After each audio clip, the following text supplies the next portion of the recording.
Hey everybody, welcome back. We're going to look at setting up a render texture inside of Unreal that allows us to take a picture of the scene and then use it in different ways. So to set this up first, we want to set up a texture that's going to be able to receive the information from our render target. So let's go into our assets folder and we're going to go to our textures and we're going to add a render texture. So if I come over here under textures, we can get a render texture target right here. And so this is going to be an RT underscore, we'll pretend this is a security camera. So with this render texture, we'll see that we have a default space and it's set up in the texture group for render texture. I could target this to any of the other ones, but render texture or render target is what we want to allow this to receive information from our scene capture. So to be able to send something to this, we're going to set up a scene capture. The simplest way is to come up to your dropdown and we're just going to add scene capture 2D. So if you use a 2D, it'll grab a camera, which will project to a 2D space. If you use the scene render cube, you can get a cube map out. So you can use that for your environment, like place it in the middle of the city to get a view of the outside world and then optimize that from models down to textures. But we're just going to work with 2D for today. So this is basically a camera, and the camera is going to look wherever we want to view the scene to get our texture out. I'm going to, in this camera, go down to its texture target, and it'll list all the render targets that are available. So we're going to choose security target or security camera. And when I go to bring up that now, you can see that this texture is showing the scene, immediately updating that. So if I just slide this over here, as this target moves, as the capture component moves, then so does the target update.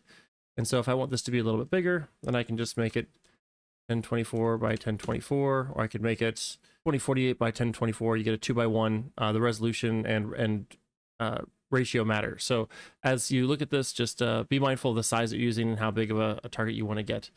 For this, I think we'll be okay with having something a little bit simpler.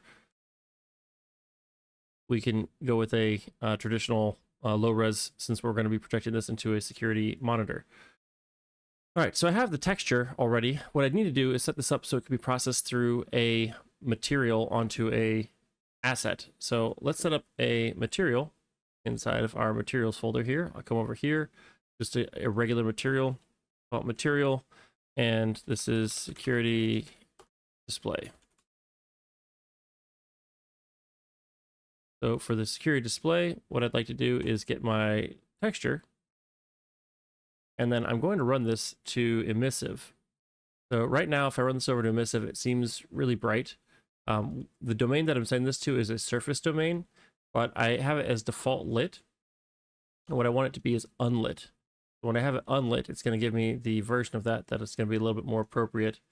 I go to this screen view, and this will give me the picture that's clear and demonstrating the right colors for what it is I'm showing. If you want to add any screen effects to this, like CRT lines, things like that, you can always intercept this texture information and make modifications to it there. Really helpful for post-process, on-screen picture-in-picture radar, things like that. So with this texture selected, or material saved, now I can go and grab an asset. Let's assume I have an asset here. So this asset has a special spot for a screen. So I have the element one is element one is the frame here, and then the element 0 we're going to get security, and so this is going to be a display that will now show the details that I have of my camera. So when I go to walk inside of the scene, my character is showing up on the camera inside of the space.